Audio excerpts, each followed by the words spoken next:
the basis of South African foreign policy and its engagement with world events, it is that of non-alignment. If you remember, South Africa comes from that tradition.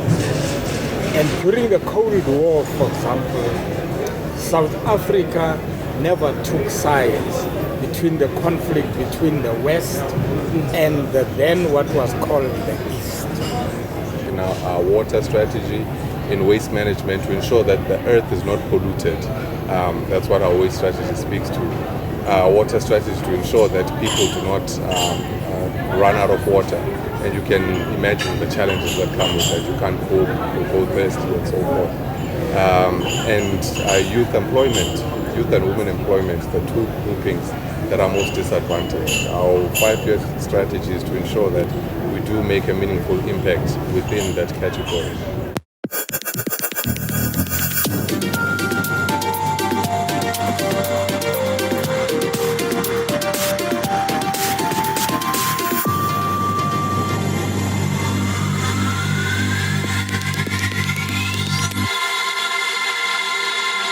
Welcome to the boardroom. My name is Ntlalo Ntlengakaza. We are at the Sentin Convention Center for the 5th South Africa Investment Conference headed by the President of the Republic, Mr. Cyril Ramaphosa, as he seeks to inspire investors in the South African offering. Welcome to the boardroom. Welcome to the boardroom. I'm your host, Ntlalo Ntlengakaza. We are at the SAIC South Africa Investment Conference with the President Cyril Ramaphosa. I am joined by the South African Ambassador in Russia, Mr. Mzuvukile Maqethuka. Welcome to the show, sir. Thank you very much, Mr. Magazi. Yes. Tell me more about this work that you do in Russia representing this country. Well, as an ambassador, I am the representative of the President, representing the country in the diplomatic, economic, and investment field. So I build relations between Russia and South Africa. But also, let me say, I am also responsible and accredited to the Republic of Belarus, which are two separate countries. Sir, a lot has been said about the relations of South Africa and Russia and the BRICS. In this current economic, sanctions and latest developments in the world with the conflicts in Ukraine, where does South Africa stand in relation to Russia and Ukraine? Well, remember, the basis of South African foreign policy and its engagement with world events, it is that of non-alignment. If you remember, South Africa comes from that tradition. And during the Cold War, for example, South Africa never took sides between the conflict between the West and the then what was called the East.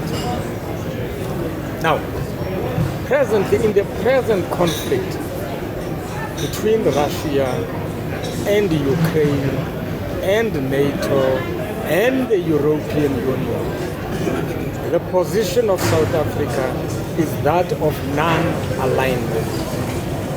But also it is safe to say also, if you look at the position of Africa as a continent, the African position is that of non-alignment. But, let me say but, as you would know better than me, that does not mean that we are not impacted by that conflict. They used to say that if what sneezes, the whole of Europe catches flu. And I think it's the same analogy. that we must understand also within the present conflict. Yes. What can we look forward to with this partnership? I know President Zuma really worked hard, in kindling those relations with Russia and those economic relations to also establish the BRICS Bank. What can we look forward to with the partnership of South Africa and Russia? Also bringing into mind the investment of Russia in South Africa. What are the numbers? Look, let's be clear that the numbers in terms of trade between Russia and South Africa presently are very low. Right? You will recall that South Africa's biggest trading partner within blocks now, it's the European Union. It's China, but there is an interesting situation that you hardly hear. The trade relations between South Africa and the whole of the African continent is in the rise. It is in the rise because of two fundamental things that have happened within the African continent. One, if you remember, around about 2014, 2015, the African Union unveiled what became known as Agenda 2063. Now, Agenda 2063 was an economic developmental roadmap for Africa, where we want to see Africa by 2063. That was to be followed, for example, by the decision by the African Union to adopt AfCFTA, that is the African Free Continental Trade Area, which says there needs to be a vigorous effort within the continent to start building intra-African trade, right? Now, in doing that, there were certain milestones that were identified, certain key areas. For example, the need for Africa to develop its infrastructure, right? The need for Africa to develop its aviation connectivity. Because remember, still in certain parts of the continent, in order for you to go to a neighboring country by air, you've got to go to a European continent. To go to your neighbor, for example, there are certain areas, unlike in SADC, we are lucky in SADC, in that there is air link between South Africa and Lesotho, South Africa and Swaziland, South Africa and Mozambique by air. But also there is road link within those. Now, the challenge now is to link the whole of the continent, right? That is in the infrastructure bill. So, therefore, what I'm trying to say, Numzana, is that the Africa as a continent is looking at its own developmental issues as a continent. Remember, we own predominantly the most natural resources of the world are found in the African continent. And the challenge also, of course, is to industrialize our industries. For example, South Africa for decades has been one of the major gold mining centers of the world, platinum centers of the world, diamond sectors of the world. But here is the problem. We export our raw material and we buy back the finished products that are coming from the raw materials. So the understanding now is that, no, this must come to an end. Look at what Zimbabwe has done now. Zimbabwe is the biggest producer of lithium in the African continent and number 5 in the world. Right?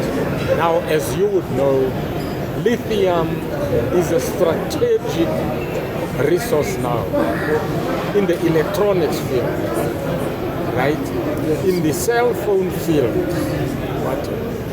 But what Zimbabwe has done, you cannot by law now export raw lithium out of Zimbabwe. It has to be processed in Zimbabwe. It has to be exported then to the international market as finished products, you know. And that is the trend that is beginning to talk to business.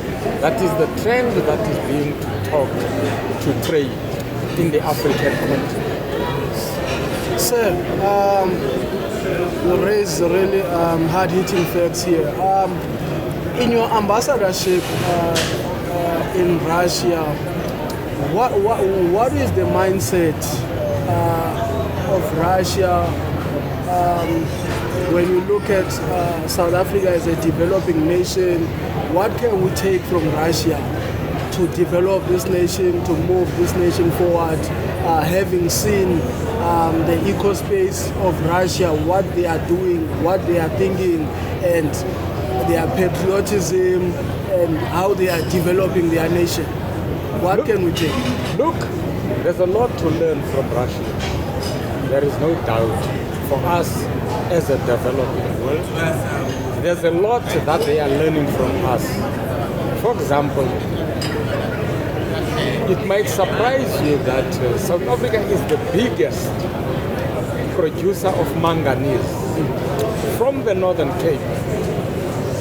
Both Russia and China, they import our manganese because manganese is a strategic product for the steel industry. That's one. So they are learning from us. In turn, we are learning a lot from Russia. Because remember, South Africa has got a strategic relationship with Russia. And South Africa's policy is very clear on that. You know, that's why earlier I said our policy, our foreign policy, is based on non-alignment. We don't take sides. We do business with everybody. So is it with Russia. There are a number of, in education, for example, there are a number of South African students who are studying in Russia, in the field of medicine, in the field of engineering, in the field of agriculture, in the field of the oceans economy, shipbuilding and whatever. So there is quite a strong relation. I mean, just this morning, one of the Russian energy companies, Unigreen, they committed 1.53 billion rands investment just this morning. You see, and I would want to believe that it is going to grow further. And that is now the responsibility of me as an ambassador to develop those relations, both political, diplomatic, and economic relations. Yesterday, I was invited by the Eastern Cape government to attend the ECRDC, that is the Eastern Cape Development Cooperation Network session, right? And the Eastern Cape was showcasing to the business world what the Eastern Cape offers, which was quite an impressive event. Yes, I was there. It was full as you were there, and there were a number of us as ambassadors who were invited. But at the same time also, I went there with the ambassador of Belarus, also attended the session because Belarus is planning to invest in the Eastern Cape. For example, you know about the iti yasemambondwe eMagwa. So there's a potential for iMagwa to export its tea to Belarus, which would be a good opportunity for the Eastern Cape. But also, I mean, Eastern Cape showcased itself as they organized themselves, yes. it was quite impressive, I must say, and I can share with you, after that session, I also had a personal one-on-one with the Premier to further discuss further relationships and what we can do in promoting the Eastern Cape. But not only the Eastern Cape, and this morning I again met with the MEC for Economic Development in Limpopo to also discuss what we can do as an embassy to promote Limpopo as a province. Now you might ask yourself, Eastern Cape, Limpopo. Now, the interesting thing is that these two provinces, they are the two biggest producers of citrus fruit in the country. Limpopo number one, Eastern Cape number two. Number two, they are the biggest producers of black tea. The biggest producers of black tea. And very, very advanced in agriculture in Limpopo, as you know. Eastern Cape has got a huge potential for a further development of agriculture and agri-processing. Because remember, the better part of South Africa, it's the rural areas. That's where land is. Yeah, that's why actually when you spoke about Eastern Cape, that's where I'm thinking also, what do you think of the developments in the rural areas, how they are plugging in the rural areas? Because Eastern Cape is a huge population that is in the rural, and gems that are undiscovered, that are still to be strategically plugged into the mainstream and the mainstream value chain. Looking at also what Russia is doing, because also Russia has a huge population in the rurals, and how they are approaching it. Absolutely. That is again the synergy of the relationships. What the question that you asked earlier, what we can learn from Russia and what they can learn from us. I cannot disagree with you that we need to concentrate in the building of the rural areas for the livelihood of our people. The poorest of the poorest are in the rural areas. But also, you see, as we develop our rural areas, create opportunities for jobs in the rural areas, there would be no need for everybody to flock in the cities. I don't enjoy city life. I prefer my dusty Karoo town. I prefer small towns rather than cities. But we must create conditions for the livelihood of our people everywhere. That is the key thing. Yes, Ambassador. Also, just conclude also to the investors, what is the South African story? What is the story you are telling the Russians about South Africa, and what can we look forward to as South Africans? What government is doing? What big business is doing? What is the vision? Look, there is a lot of offering for South Africa, for the Russians. The landscape of South Africa, our game reserves. You know how Europeans are about animals. At times we don't care as Africans about animals. And we've got the game reserves. There's no province in South Africa that does not have it. They really appreciate, yeah. Right? Our sea waters, our cities, modern cities.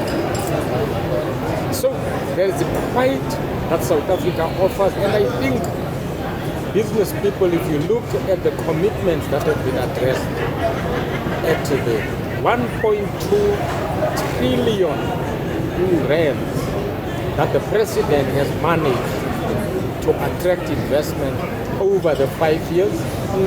Now the interesting thing, the president this morning announced that he is increasing now this to 2 trillion for the next coming 5 years. So that's what government is doing, and business has committed itself to support government in this endeavor, in the interest of the country. Because we are all here in the interest of developing our country. That is the key thing, and that's the message I would send to everybody. Yes. Sir, lastly, I'm really enjoying your conversation. Before I let you go, sir, you've worked with government. I mean, you've made a success of your life. To the young people, the entrepreneurs getting into business, maybe coming out of varsity, so on and so forth. What has helped you, in your career, in your journey of life, and in making a success of what you do with government and the public too? I think it's focus. Because it is important for us as individuals first to identify where do we want to be in the next coming 10, in the next coming 20, in the next coming 30 years. And I think the young people must have also their own road map as to what they want and where they want to be in the next decade or so. That would be my message to the young people. And that is the journey that I crafted for myself. I don't know whether I have succeeded. I think so. I think you've succeeded. Ambassador, thank you very much. Thank you for your time. Thank you very much, sir. Yes, lovely to have you.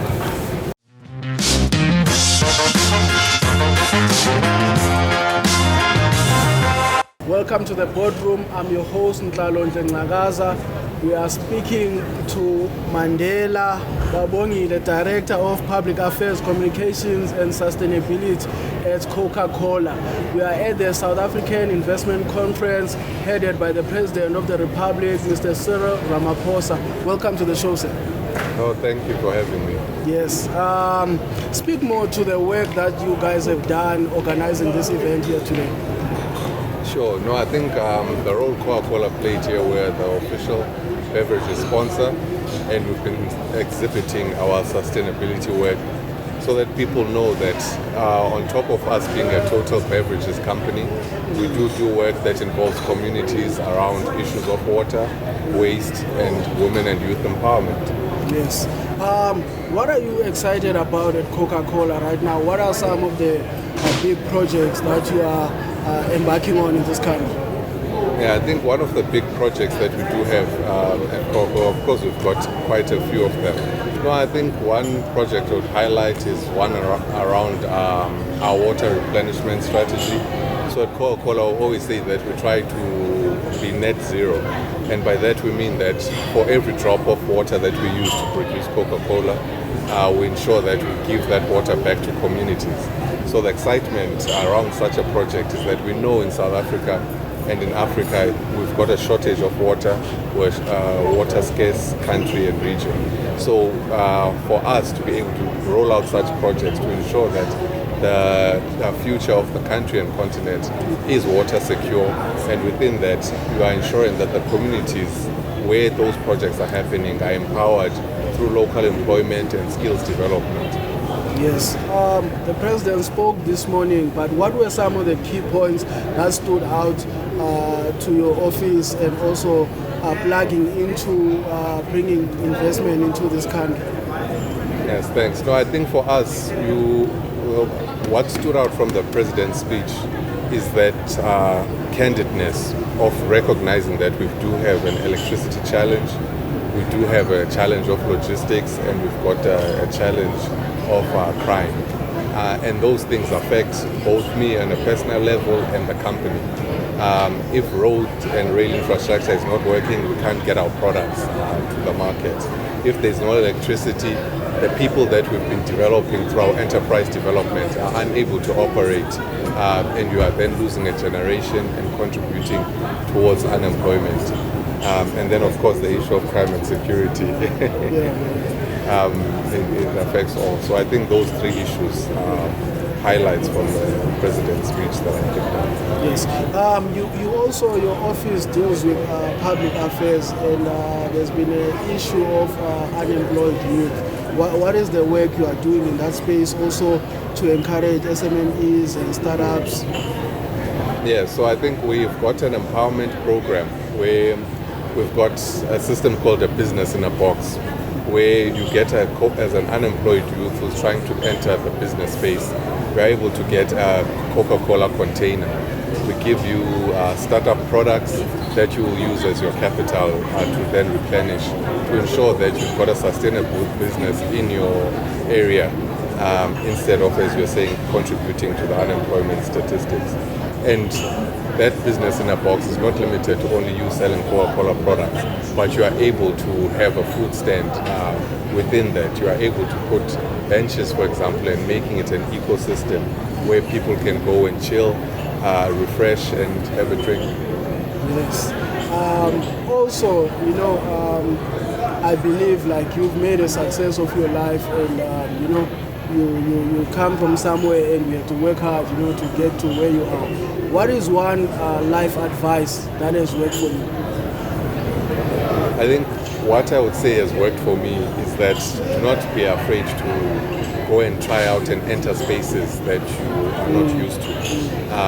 We always have, as young black people, an imposter syndrome, if you like, where we feel as if I don't belong in that space. Yes. And if you are not in those spaces, you are not able to learn things you would not be exposed to. And I think for me, that constant exposure in trying out spaces that were traditionally either not open for me or I did not view them as fun spaces to be in. But the information, the networks that you build from there are some of the foundations that will build your career, will build your business and so forth. You could meet your customers there, you could meet your funders there if you're an entrepreneur. Maybe to conclude, you have three candidates, right?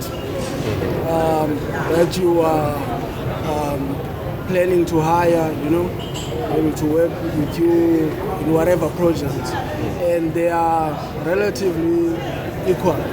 You see, what is one key factor that would separate the one that you would eventually choose? I think if, as you're saying, qualifications, work experience and whatnot are the same, we would look at then understanding Coca-Cola doesn't operate in a vacuum. We operate in the South African society. And then you look at what are the challenges that are faced by South African society. We face the challenge of race, class, and unemployment. So if those candidates are the same for me, we'll then look at who of them is the most disadvantaged, and this work opportunity will make the biggest impact in their family and communities. And in South Africa, the most disadvantaged people are women. So within those candidates, if you were female, because of the structural and systematic discrimination that you face as a female, that would be the person that I would choose. everything else being equal, as we say. And the goals of Coca-Cola, what are the goalposts for maybe the next 5-10 years? I think, we always say that we want to refresh the world and make a difference. So our goalposts remain that we continue to refresh you as our customers, but while making a difference in those three areas I highlighted, in our water strategy, in waste management, to ensure that the earth is not polluted. That's what our waste strategy speaks to. Our water strategy to ensure that people do not run out of water. And you can imagine the challenges that come with that. You can't cook, you go thirsty and so forth. And youth employment, youth and women employment, the two groupings that are most disadvantaged. Our 5-year strategy is to ensure that we do make a meaningful impact within that category. Yes, I know. You speak well. Maybe you should. I understand Manchanja and Eskom resigned. Maybe you can take up that job. No, thank you very much, sir. Thank you for joining us. Thank you very much. Thank you, Abongu. Yeah. Thank you, sir. Have a good day. The 5th South Africa Investment Conference. Many investors responded to the call of the president, and pledges were signed today in the hundreds of millions of dollars. South Africa is a nation at work and a nation making progress. My name is Nato. It's the boardroom. Goodbye.